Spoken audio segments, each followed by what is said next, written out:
Oops.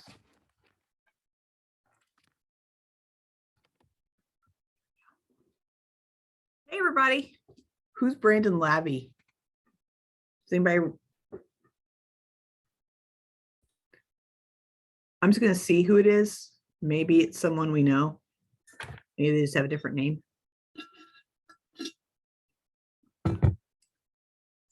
Who? Brandon Labby. Oh, there he is. I didn't see him before. Do you know who it is? Hey, Brandon Labby. Is this someone in our class or is it just a random person named Brandon Labby? This is Casey Scott. I'm changing the name. Sorry.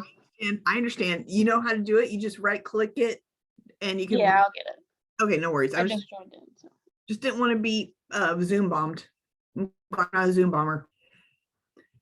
How's everybody doing? I've got my key. I just had to print it so that we can talk about your lawn care quiz because I don't want to mess up because my brain is not on today. Hope everybody else's brains are on.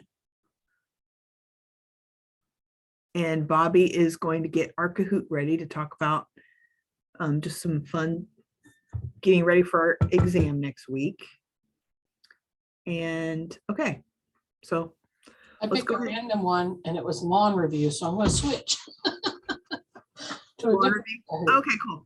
So I'm gonna get our slow running brain today. All good. Me too, Jackie. I guess it's better than no brain at all, but barely. It's barely better for me. So I'm going to share my screen and we're going to go through first the lawn care quiz. Let's see.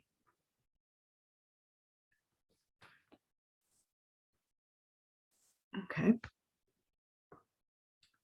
And let me get it. So what you're seeing is the final exam study guide, but here's the lawn care quiz. Let's start there. What time of year should a homeowner fertilize a cool season lawn? That's one that is dark brown during the summer. It doesn't like the heat, but it likes the winter. When do you want to fertilize that? In the fall. Late summer to early through late fall. Does anyone have a cool season lawn around here? Is that zoysia grass? I'm pretty sure zoysia.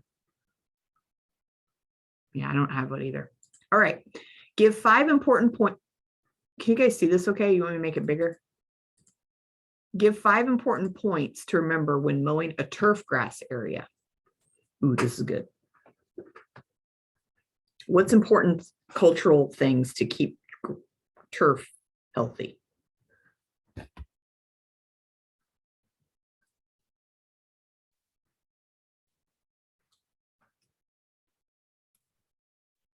Mow high. Mow high, yeah.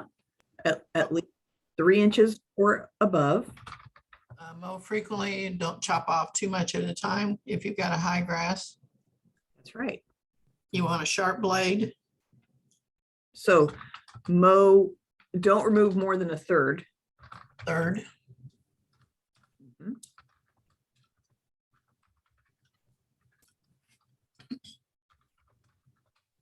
Sharp blade, yes. It also said leave clippings, which I'm glad. I mulch them. That's it. The other thing I learned last night was to change the pattern so you don't compact by the same trails. That's exactly right. You got them all, Jackie. I hope that Gwen is coming. I don't know, Bobby. Maybe. Have you heard from her?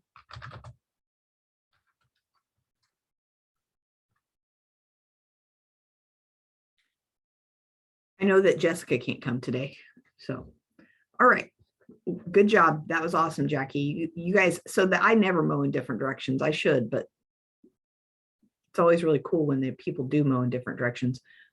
Well, like, I have a 0 turn and sometimes I just like to go in circles and spin around. So I'm not sure if I even have a pattern. Same. What is the difference between a bunch type of grass and a spreading grass? Which type of grass is able to recover from damage more effectively without reseeding? So what is the difference?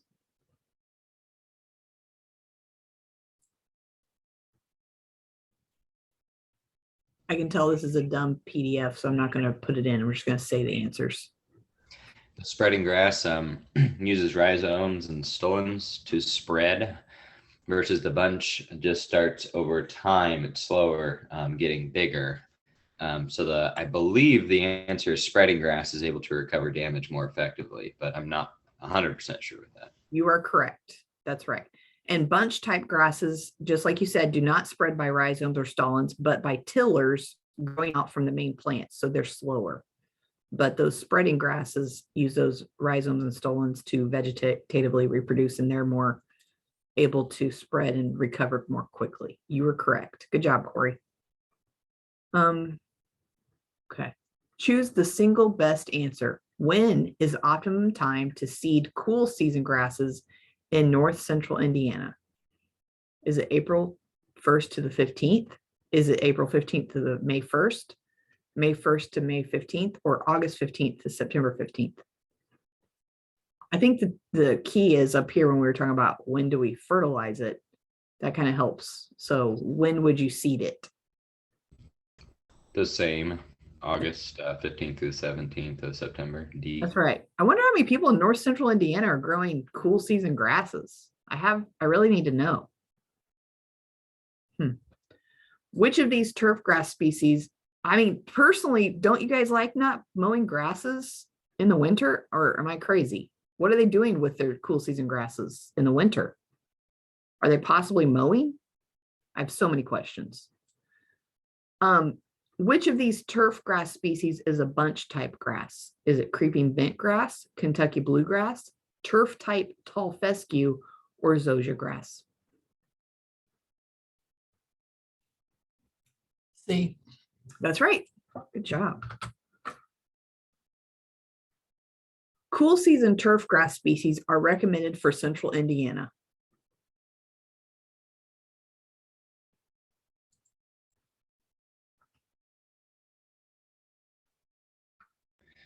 So I guess I'm a little confused because I think the answer is true here, but you keep saying you're confused by that. But I feel like a lot of people have like Kentucky bluegrass and perennial ryegrass, tall fescues. They were talking about that yesterday. Oh, But they don't have a lot of zoysia grass or Bermuda grass, which are warm season species. So I guess I'm confused by. I guess I was confused. I'm confused, Corey. Okay. So I was mixing them up. So basically, is a cool season grass mean they just live in the cool season? They still survive? Is that what that means?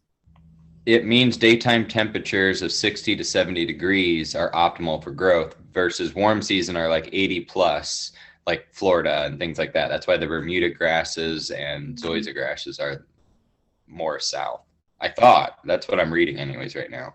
Okay, I thought that it basically was saying cool season turf grass species are the ones that grow in the winter. So when I started learning about turf stuff, it was down in Texas, which is Houston.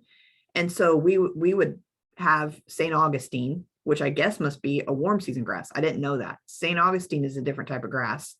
And then you could overseed it with a rye, and then you'd have a winter.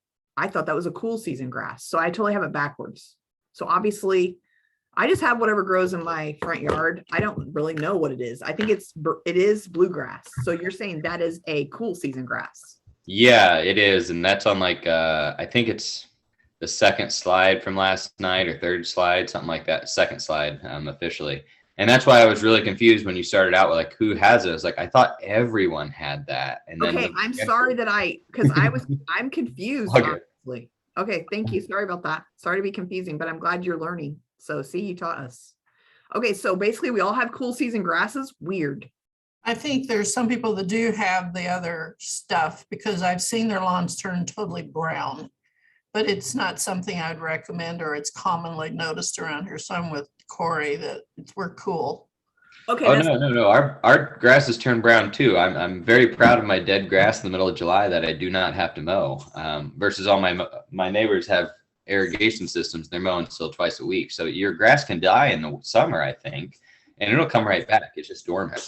Yeah, dormant. It's dormant, so it's not dying. But Mine doesn't go totally brown though. It's greenish in the winter. Maybe it's the weeds. Maybe I'm missing thought we were weed talking with the summer. grass. I don't know. Maybe it's a different type of grass that I can don't handle a know. little bit more cool. I have so much stuff that's been spread on my little plot that there's no telling what it is, but I do know that I do not have a total brown yard during the winter, and I am grateful for that. Whatever's still partially green. Okay, I so thought we were talking about summer. Yeah. okay, so we don't either. We don't have we have basically a yard that doesn't go all the way brown in the winter. But like in Texas, yes, you're right. When my warm season grass would be totally brown in the winter. So I guess that is my St. Augustine, which is a warm season. But I guess I never thought Indiana was so much cooler than Texas. Indiana can get really hot. But Hello, hello, hello, hello, hello, hello. Come on. We're cool. We're cool. I mean, San Antonio, Texas, 95 degrees average what in February. Come on, we're not anywhere In near that February? kind of heat. It's No not way. unusual. It's hot down there. It's hot It's- down there. it is hot, but A lot longer. yeah, it doesn't get as cold, obviously, down there. It doesn't get as cold. Okay, so true. So we're talking about bluegrass. Okay. Zoysia grass is not suggested for central Indiana lawns. True. True. So this must be able to deal with more cold. Okay. The most important element in lawn starter fertilizer is phosphorus. True or false? My guess is true. It Agree. is. You're right. You're right. A good turf fertilizer would contain mostly nitrogen. I think he said kind of stay away from too much nitrogen, Yeah. didn't he? Well, so you wouldn't want to have like a lot of phosphorus that could run off. So usually it does contain mostly nitrogen. Yeah. But But Yeah, go ahead. What was he saying about nitrogen though? I I thought think he he said, wants us to not have too much when it's in its peak like now, oh, in the springtime, so that's why we do it in the fall. right? Because Right, some of the but- fertilizers are high in nitrogen now, and he said you need to stay away from high nitrogen in the spring because it's not needed. yes. Yeah, isn't that, I think it's called Milorganite. Am I saying that right? I think it's all nitrogen. Like a real low level nitrogen. Uh-huh. It's basically to green up the grass. It's a very, very slow release organic fertilizer. I see that. All right. Interesting. Do you guys use that? I have. It's the problem with it is you need a lot of it. It is very expensive for the amount you would need in order to just add nitrogen to your grass. But it is a organic fertilizer. But I mean, it takes like 150 pounds for an acre, something ridiculous. Dang.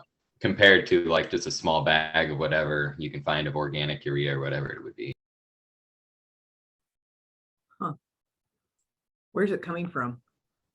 Composed of heat-dried microbes.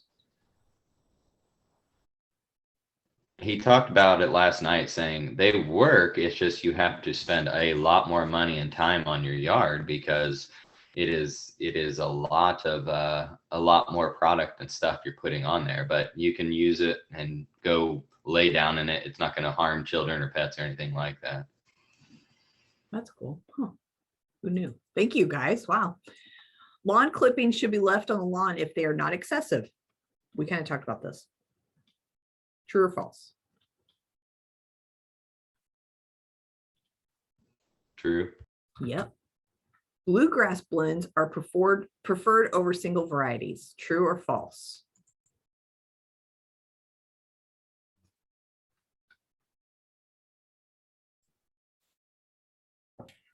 I flipped the coin and come up with true. It is true, yes. It just kind of helps because bluegrass is very beautiful, but it's nice to kind of have a blend of it. You can tell, like, I used to care about my turf down in Texas because I lived in a neighborhood and I barely care about my turf at all now. So I don't even know what kind of grass grows in our yard besides a lot of plantain and dandelions. But bluegrass is very pretty, but it doesn't sometimes start off real. It's very, It needs basically a blend to help it to be full. A good grass for shady lawns is annual ryegrass. True or false? False. False, that's right. Thatch is a layer of inorganic material built up in the lawn and is caused by excessive lawn clippings. True or false? False. Yep. What is it built up by? Do you guys know? It can be just old roots. It could just happen. Yep. Just kind of builds up. And so you sometimes have to aerate the lawn. Water lawns infrequently but deeply. True or false? True. True. That's right. And that'll kind of keep that thatch from happening because those roots will go deeper. And Unless it's a new lawn. And then if that's True. the case, it's the reverse. that's right. Yep. Yeah, you kind of want to handle a new lawn differently. There's a sod farm out here that sells sod. Anybody ever buy sod? I did it once. I'm not doing it again. Yeah, That is heavy stuff. it is. It is. I worked at a golf course one summer in Virginia Beach during a summer project I did there, and we did so much sod. It was ridiculous. But I also learned so much more about bent grass and the tee boxes and the grasses that they do for the actual greens and everything that entails that. It was very enlightening and educational, but at the same time, I hate sod. It's a lot of work. I bet. Were you Yeah. there for, so I was in Virginia Beach one summer for a project also, and I worked at the campground close by, which I spoke French. But anyways, was it with Campus Crusade? Yes. No way, me too. I was at Virginia Beach a long time ago. Yep. Yeah. I think mine was 2006. I'm not going to tell you when mine was, but it was a very long time ago. That was actually, Virginia Beach was kind of scary. One time I was at the McDonald's and someone came in. It was a gang mad at another gang and started about to hit this guy with a baseball bat. And I'm the type, when I see crazy, I run. I don't like hang around and be an innocent bystander. So I feel bad, but you can't be an innocent bystander if you're not bystanding. So anyways, we called the police obviously, but that was scary. So I'm sure it was changed. That was back in the day. So that was my only encounter with gang violence. It was very scary. All right, now we're going to look at final exam study guide. Did you guys get your keys? And everything. Did you guys see all that by email? Repeat the question. Did you get your key so you have the answers? E? Yeah, the answers, the answer key.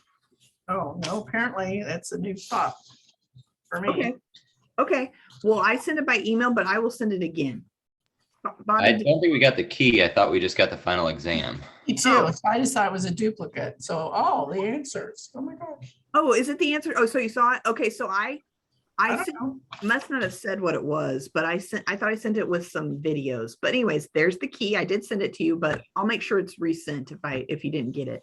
But let's go through it if you have any questions. How's that sound? Well, now that you didn't know that you got the key, I guess we'll just talk it through. So Purdue EMG volunteers are required to gain approval from their EMG county coordinator prior to volunteering in any new activity in their role as Purdue EMG. True or false? True. True, that's right. Plant Basics, Chapter 1. USDA plant hardiness zones and plant basics. Know the quiz given for this chapter. Plant parts. So here's a practice question. What is a life cycle for a plant that germinates, produces growth, blooms, sets fruit, and dies back in one growing season? What is that called? Perennial. Annual, since it's 1 year, just annual. Now, if it was more than 1 year, Oh, I was thinking it dies and then grows back the next I year. understand. Yep.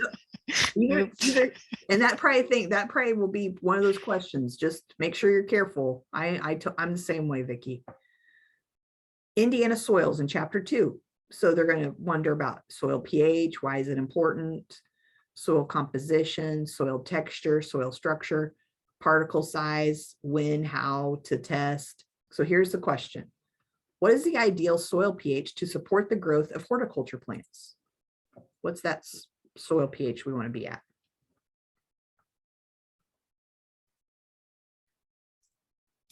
See, C. Yeah, Jackie got her soil back and she's right at 7. It's pretty cool. under my trees, shade Yep. trees. Yep. Plant names and IDs in chapter 3. So understanding scientific names, remembering family, genus, species. I never remember that. You can always look it up. No practice questions for this session. So I don't think you're really going to have to remember exact family, genus, things, but fertilizers. Chapter 6, understanding and reading a fertilizer label. So like what's in? In is what? Nitrogen, Nitrogen, and P is phosphorus, phosphorus, and K is, potassium. yep, that's right, NPK. Oh, yay. Yeah, that's right. And so these letters NPK is exactly the same, oh my gosh, same layout as these numbers. So this is for N, this is for P, this is for K, NPK. So a fertilizer sold in a local garden center has these 3 numbers right here. What do they mean? What does that actually mean? What are those numbers basically stating?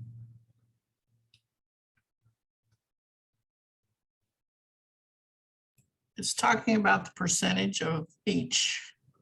That's exactly right. Percentages by weight of the first one is nitrogen, 30%, 30%. no phosphorus, Phosphorus is 0. and 5% potassium. Yes. Are they going to ask us to calculate a bunch of junk? No, not a bunch. Maybe just one. But I don't even think they'll ask you. I don't even think they'll ask you to calculate it. They'll probably just ask you to do this. You know what I mean? So, Okay. yeah. So if you had 100 pounds, how many pounds of nitrogen would that be? That'd be 30 pounds. Hopefully they give you something easy. You know what I mean? So, okay. Herbaceous plants. What does it mean by herbaceous plants? What even does a herbaceous mean?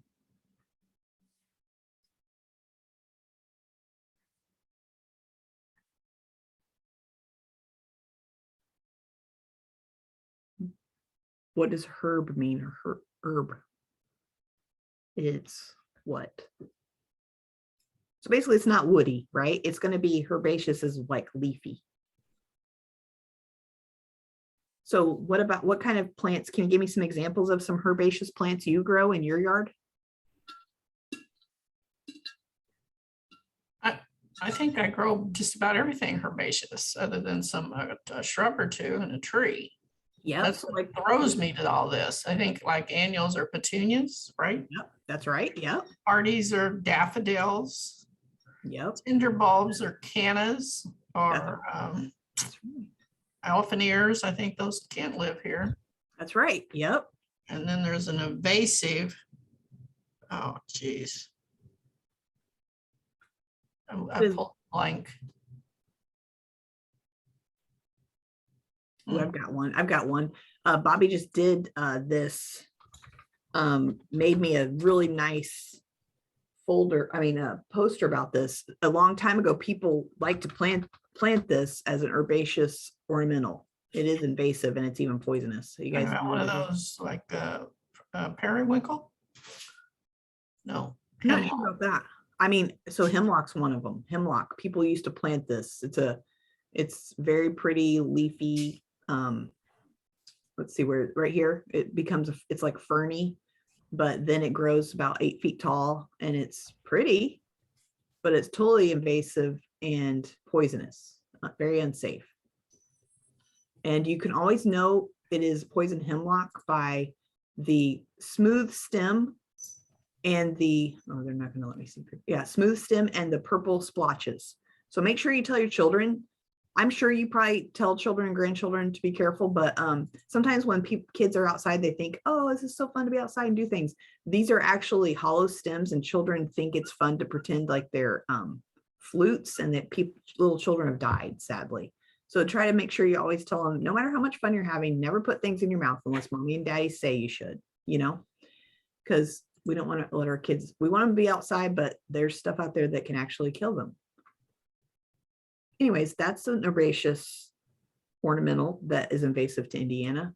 I don't know about periwinkle. Let's check. I don't know if it's herbaceous.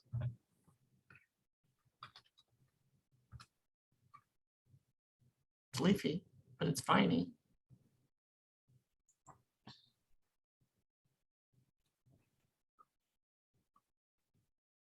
So it's a perennial evergreen herb. It's the vinca. Yes. Yep, you're right. It is invasive, but I don't know if it would be a herbaceous. It might be different because it might be a little bit of a woody vine, but that's a good one. That is an invasive. Good one. Anybody else have any thoughts about an herbaceous invasive? That's hard to say. Say it fast 3 times. It's hard. Is garlic mustard one? Yes, people used to grow that too. And you know why people brought it is because it's kind of, you can eat it, but so they may not have grown it for ornamental reasons. They may have grown it for food reasons. So I don't know what the answer will be when they tell us, but we're pretty easygoing, aren't we, Bobby? We're not like totally like, oh, you put garlic mustard. That's wrong. But yes, it is an invasive, and it may not be ornamental, but it was more for herbs for food. Look at all that. It's crazy. Good one, Vicky. Anyone else have an idea? Okay, that's pretty awesome. All right, where were we? If a plant is herbaceous, if it has pliable, non-woody stems, true or false? We basically kind of talked about this.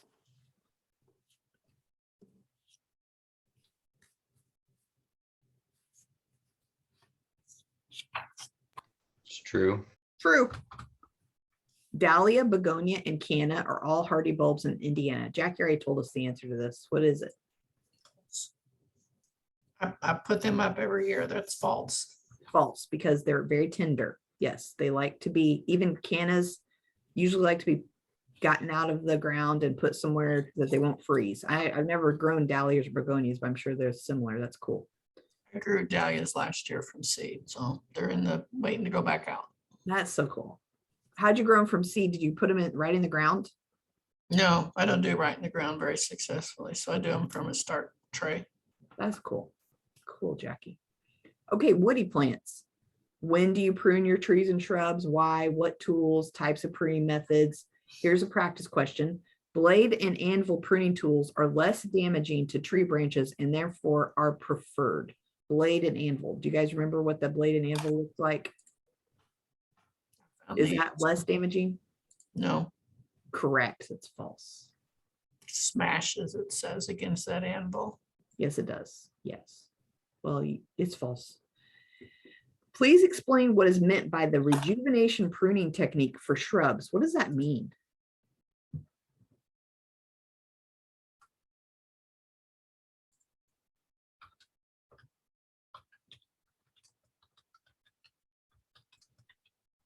It's how I take care of most of my plants. I cut them back to the ground. That's right. It's people also sometimes call it renewal pruning. It's cutting some types of shrubs almost down to the ground, leaving almost 6 to 24 inches. When do you cut yours, Jackie? As long as the weather lets me out there toward the fall. And which ones do you cut? Anything. That's why I'm going to learn not to do that, because that's probably why I'm not going to get that many raspberries. Oh, you cut down your raspberries. I cut everything down. I see. I understand. Well, I'm going to learn not to do that. But yes, I do rejuvenation. it must be As long as the weather let me out. okay. It must be working okay for you. So don't be too hard on yourself. But obviously, if you want something to grow the second year, you definitely don't want to cut it down. But we're all learning. Right. Lawns. See, I'm learning a little bit about lawns, a little bit. All right. So maybe I'll know the difference between cool season and warm season grasses. Maybe. When is the best time to seed the lawn and when to fertilize the lawn the best time? And know your annual grass and broadleaf weed species, how they live, because then you can fight them more when you know their timing. So here's a practice question. A client would like to reseed their lawn. They ask you as a Purdue Extension Master Gardener, which species are recommended and when is the best time to reseed a lawn in Indianapolis, Indiana? So what would you tell them? Well, now I know I would say cool season grass because we live in a cool season place. And what would that be? What kind of cool season grasses would it be? Well, it depends on where they're going to put it. You need to know what the site is because you're going to have either shade or sun, and then you'll get a blend that will fit that type of sunlight. Good one. Yeah.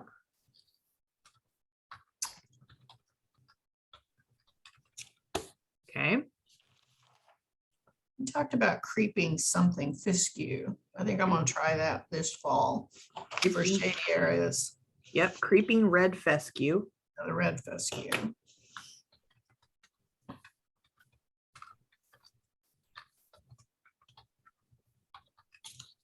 Oh my gosh. These PDFs. Don't you love it? Yes. And I wanted to, we hadn't gone over woody plants yet, have we? That's next week, correct? Yes. Yep. Okay, when we were doing the pruning ones, I was like, I don't remember doing woody plants. I must have missed that whole entire week, or I haven't slept since then. Okay, never mind. I think it might be coming up next week. Yeah, next week. Okay. I just thought I missed something. Sorry, no, I'm sorry. Yeah, I'm just kind of just going through what they have here, but I think you're right. Good one. All right. And then other ones. Oh, when's the best time to reseed? Late summer, early fall. That's right. Kind of like August 15th through September 15th is kind of the best time. You can do it at other times, like you can do it in spring, but you're just going to have to work harder at it.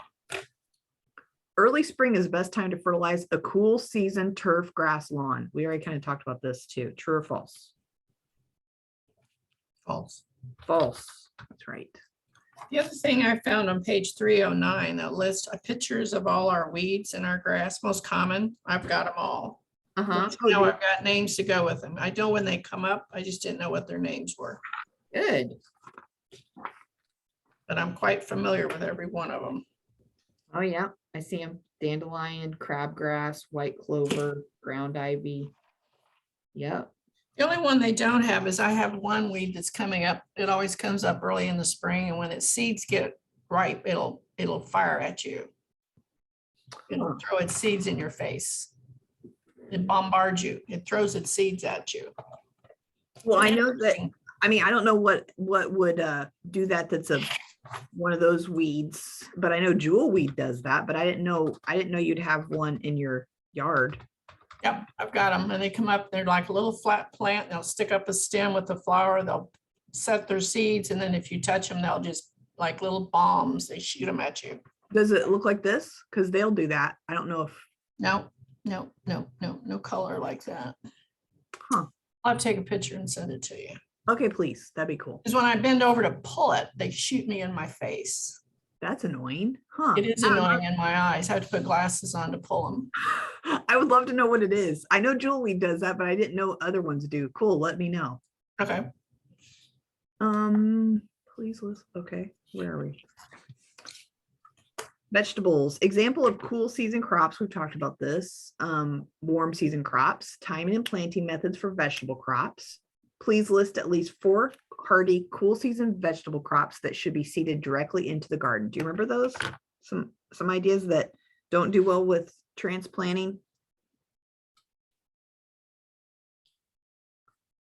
Things that grow in the fall or the early spring. They don't transplant very well.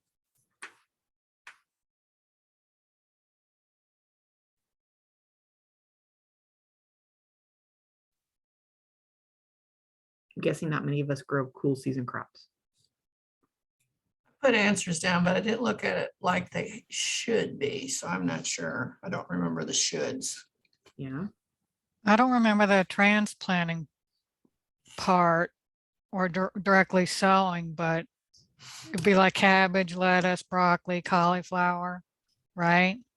They're okay doing seeding, but it beets like anything with a root is not the best at transplanting. So you want to usually Oh, that makes total sense. beets. What else would be something that Carrots, rutabagas, Carrots, turnips. yeah. Parsnips. Okay, the rooty guys. radishes? Yes, exactly. Yes. Radishes. They actually say parsnips here too. I've never grown parsnips, but they also suggest chard and mustard. I don't know why, but maybe they have a little bit of a root too.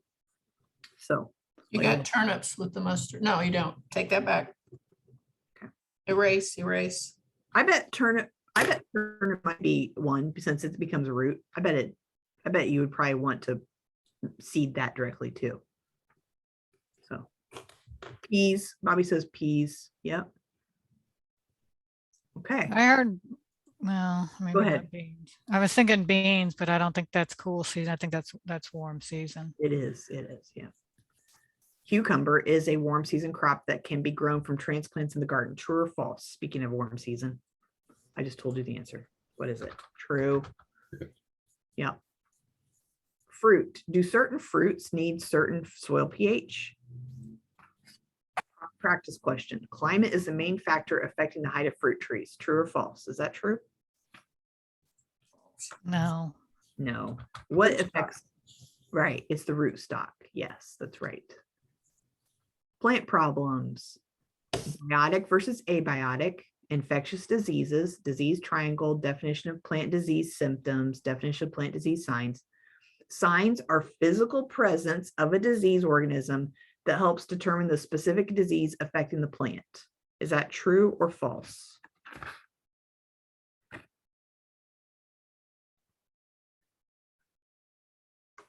So it's basically like you would see frass or True. true. That's right. So you're basically seeing signs that that animal or insect has been there. Symptoms are the physical characteristics expressed by the plant in response to a plant pest. True or false? True. True. So now you can't put true, you just have to. True. What is the definition of the symptom called chlorosis? What's happening here? What does it look like? I think that's when it turns yellow, right? That's right. Yep. Yellowing of the normally green tissue. That's right. And there could be different reasons why that's happening, but that's just definitely a symptom of something going on. Okay. Insect pests. So it's good to know our enemies, what makes an insect, what their stages of life cycles are. I like that they always say piercing, sucking mouth parts. Such a funny way of saying it, but they're just basically sucking the life right out of those plants. So they pierce and suck, kind of like a juicer. They're juicing the plant. Spider mites and damage they can do. They can basically dry them out too. They're kind of like sucking the juices out from underneath it, and they're hard to see. Practice question. The adult stage of Coleoptera is what type of insect? Coleoptera. What is that type of insect? Beetle. It is. It's a beetle. Yep. List the 4 types of mouth parts insects use to feed on plants. So we already know the piercing, sucking, right? Oh, nice. They're not even going to tell us the answer. They're just going to tell us 427 in the book. 427 in the book. They're going to make me go look for it. All right. So we know piercing, sucking. And what other things?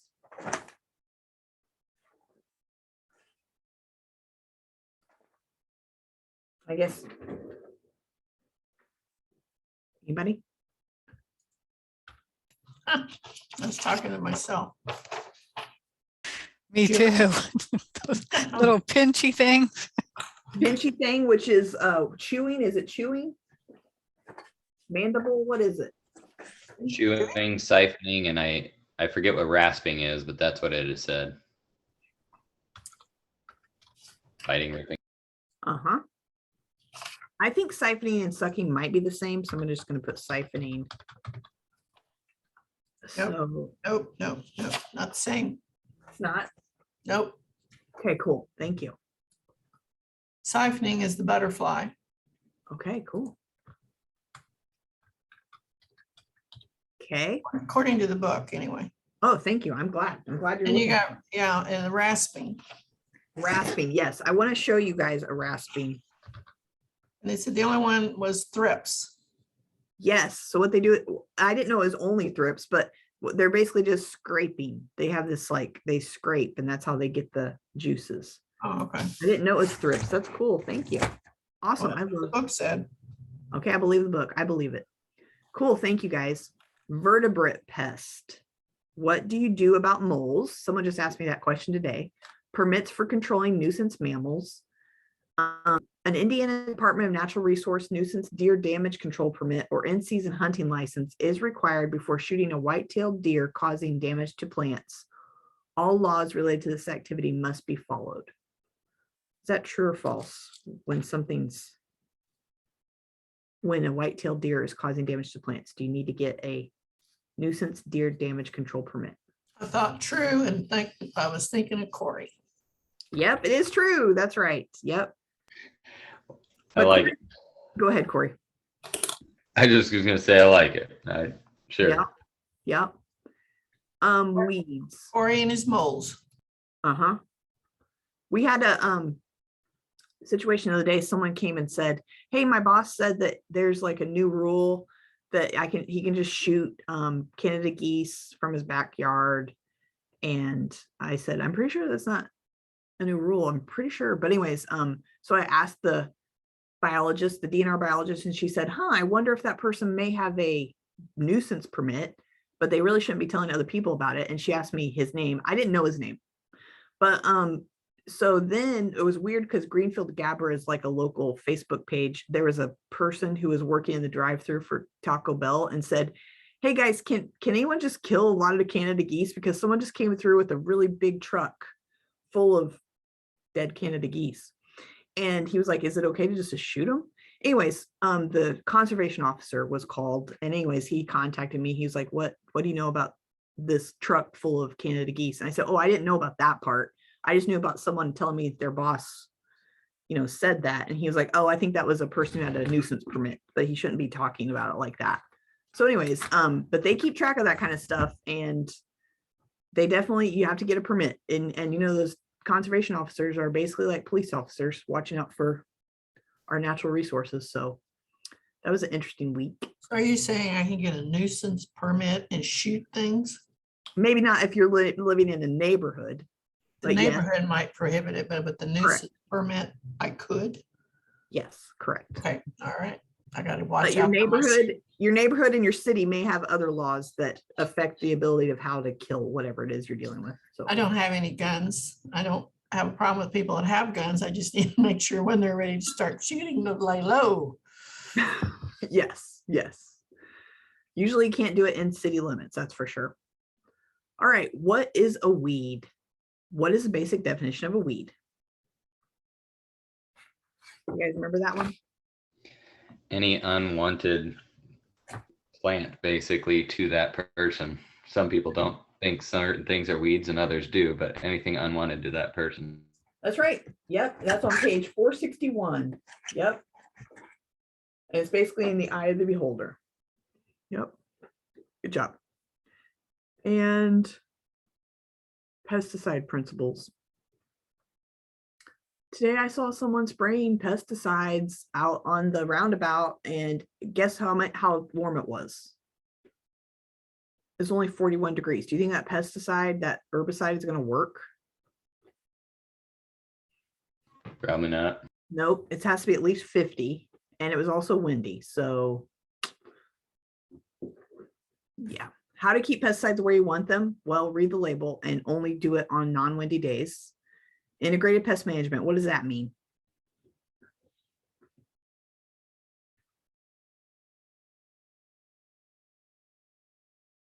I just know it's on page 515. What is it? But What does it say? probably the answer to what your question is, but I just pull a blank when I see acronyms, and it's IPM normally. Yeah. So basically, it's kind of like a way to start thinking about things. Like, I think that what they're trying to say is use chemicals last resort. Think about other ways that you can maybe do cultural methods, figure out how the insect is living, maybe keep them out of the managed area. Maybe you need to put like some sort of barrier, thinking about ways that you can, or maybe like encourage your ladybugs to eat your aphids. Know exactly what you're dealing with, know your enemy, don't just assume, things like that. And then use your herbicides last or pesticides last.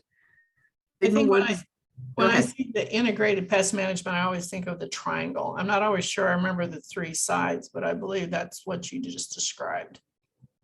Well, I think that is for any kind of pest or disease. So you want to have, you basically have, if you're something's going to hurt your plant, it's going to have the opportunity. So it's going to exist. Then it's going to have the environment and the conditions. I don't know what the last one is. It has to, so the plant has to be susceptible. Basically, if it's in a stress state, it may be more susceptible to it. Yes, so that is part of that IPM.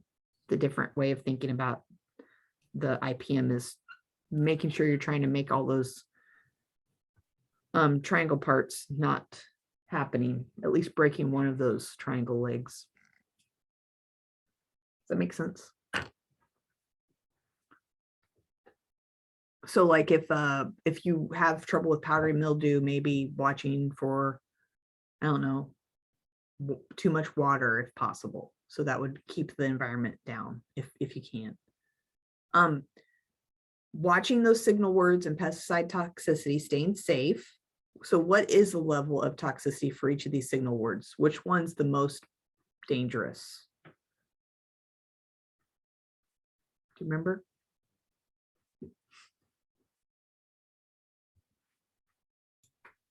Danger, poison. It is. It's extreme toxicity.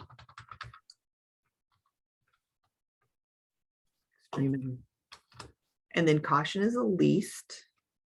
It's slight toxicity. Danger is, which one's just higher than caution? Is it danger or warning? Which one's just higher than caution?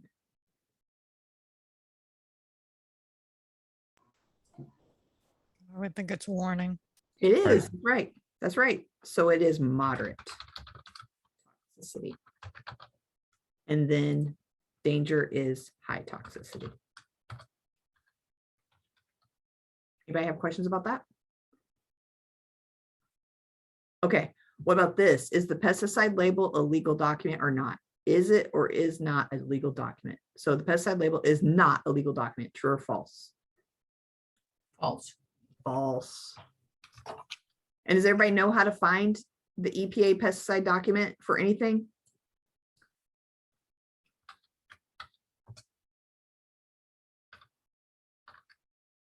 You guys know how to do it? What did I just go look for yesterday? Bio Advance, I think.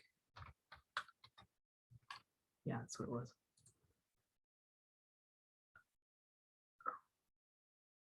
Anyways, anytime anyone calls me, I always pull it up and look at it here because it's so much easier to read online than it is to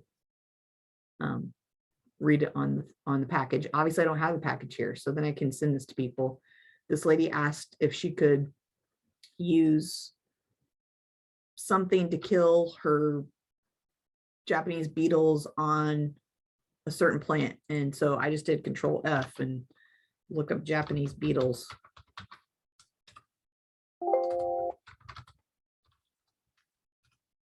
And if it doesn't say Japanese beetles in here, then no, you can't use this for it.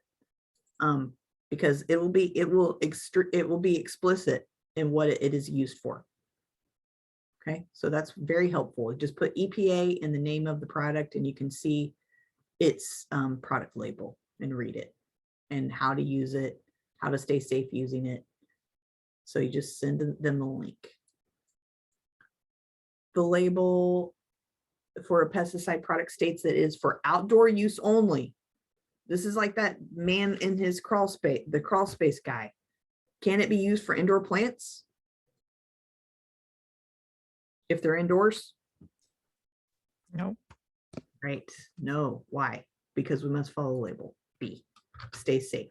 B, no, users must follow the label.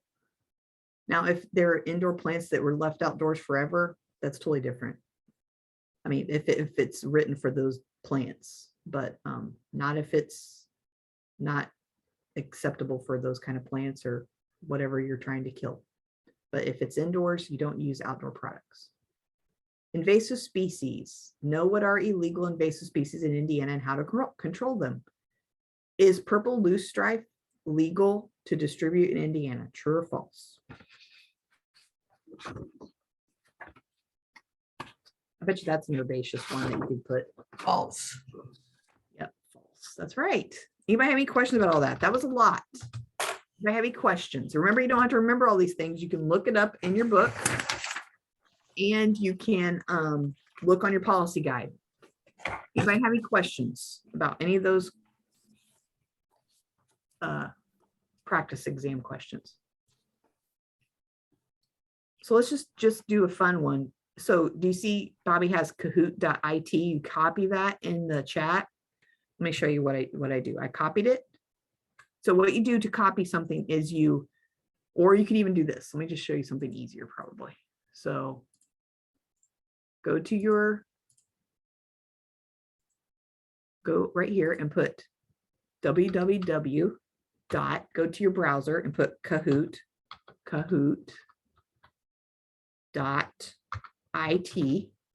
and push enter. And then it's going to take you to a game page. And we're going to have a PIN number that we'll put in. Bobby, what is our PIN number? So go ahead and put kahoot.it in your browser, and you're going to go to the PIN number. Okay. And Bobby put the PIN number in the chat. So I'm going to wait till everybody gets there. Let me know when you're there. And if you're not there, let me know. If you have any questions. Casey's in. Woohoo! Go Casey. Awesome. 1, 2, 3, 4, 6 people. Come on, guys. There's Vicky. Does it have our names? Does it put names? Yeah, do you want me to share my screen?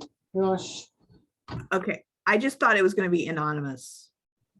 No, you can put your name in there. Oh, I see. Got it. Okay. So we can put our names if we want to. Okay, got it. Okay. Does anybody have questions about getting in? Is almost everybody in? I have a couple more. Okay. So let me just show again. Go to your browser, which is usually Google, or it could be Bing, or it could be Edge. At the top, put kahoot.it.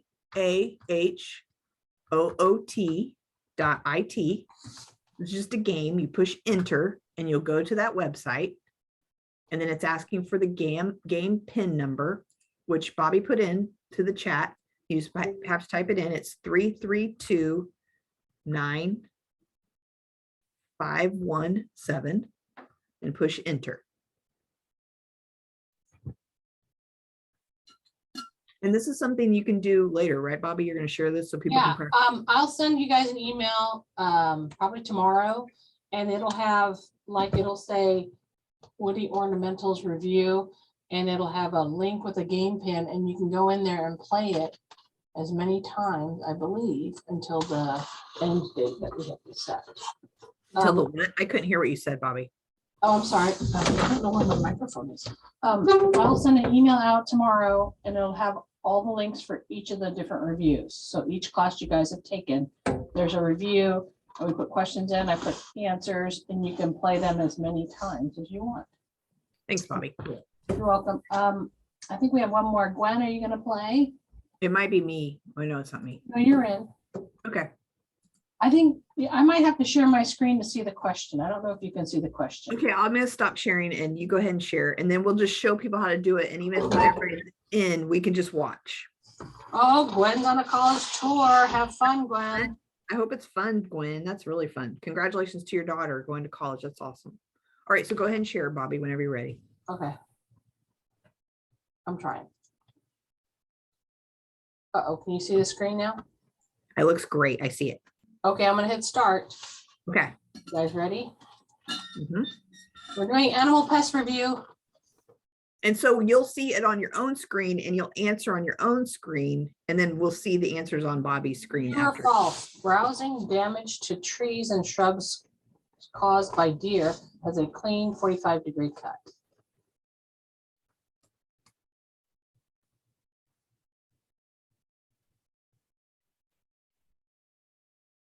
Did you put that deer face? That's hilarious. Yes, I did pick pictures. That's awesome. Thanks, Bobby. And they are the ones that you have find on Pexels. So some of them are, this is probably not a deer in the United States. Oh yeah, you have them really long, don't you? I forgot. Takes like 5 minutes. Yes, I have it set at, I think it's 120 seconds. So you have to put true or false on your own screen. Yeah, you can just click it, guys. Yeah, click the big red button or the blue button, whichever one you think.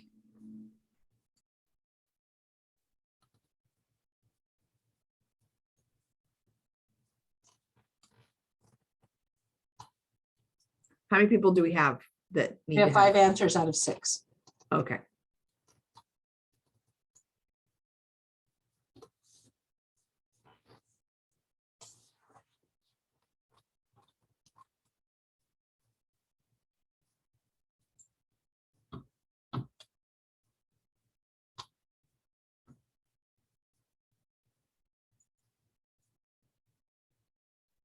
Let me try and press the button, skip and see what it does.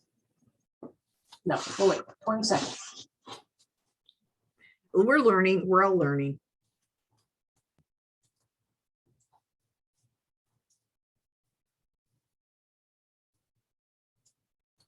Well, we're waiting next week when we get them after our last class and after this class, I'll be sending out an email with the link to your final. So. Okay. It is false, right? That means it's false. Okay. Yep. So now I'm gonna click next. Okay. That tells you that. True or false? Landowners can trap and relocate a rabbit outside of the hunting season without a permit if they hold a valid hunting license.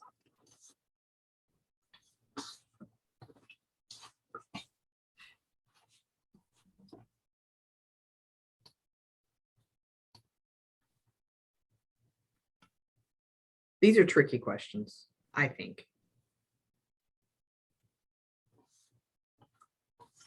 I love that you put pictures, Bobby.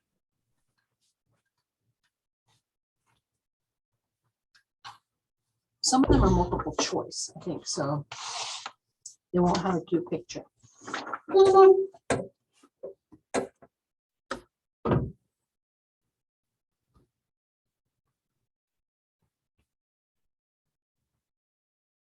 And then not long after our final exam is done, then I'll send you a survey to see if you liked the class, if you learned stuff from the class, if you learned anything new, and that's different than the final exam. You're doing fine, Jackie. No worries. This is also this software is sometimes different. So if you see it on your screen, there's the true and the false. That's how we know. We're looking at Bobby's screen to know which one to push, that because for some reason when it's on our screen, it doesn't tell us if it's true or false. What does your screen have on it? Because I can't see. It only has a picture of the colors. It doesn't say true or false, which I think is annoying personally. It doesn't say true or false. Nope, it's really annoying. That's weird. Yeah. Just skip it and let's see what the next one. Let's see. Put skip and see what happens. Oh, it shows you. Okay. I'll tell you what mine says next. Okay. Oh, So true or false? applying grub control to yards is a behavioral modification technique that will reduce or eliminate moles from the area. Okay, so mine has the words true or false at the top, but it just has blue with a diamond on the left and red with a white triangle on the right. It doesn't say which one's true or false, which is again annoying. You know what I mean? I think originally because it's for kids when they're practicing at school. Yeah, probably. And they all have to look at the screen up at the teachers and then they just push which one. I think you're right. Jackie asks, will we meet one more time at the scheduled time and purpose? Yes, we'll have one more class and we'll be practicing this. We'll probably do more cahoots, answer your questions, talk about woody perennials, woody plants next week, do the quiz, and then we'll practice more about this. And I think actually we have a person talking about hydrangeas, but I don't know. It depends. If we don't, if we want to, if we just want to focus on this, we can always tell Darla we can't do it. So depends on what you guys feel like. Okay, I'm gonna skip. We're gonna And- see if the answer is false. So you're going to send this out, right, Bobby, or put it on Facebook? Yeah, I'll send it out tomorrow. I right. figure email's better because some people don't go on Facebook. That's They're fine. not posting much Thank on Facebook. Thank you so much. Well, thanks everybody for being here. Thanks, Bobby, for doing our Kahoot. Let me know if you guys have any questions, okay? If you're worried about the test, just call me and talk Oh, to this me. is Bobby. Oh, all right. We'll talk to you later. Thank you. All right, bye. Bye.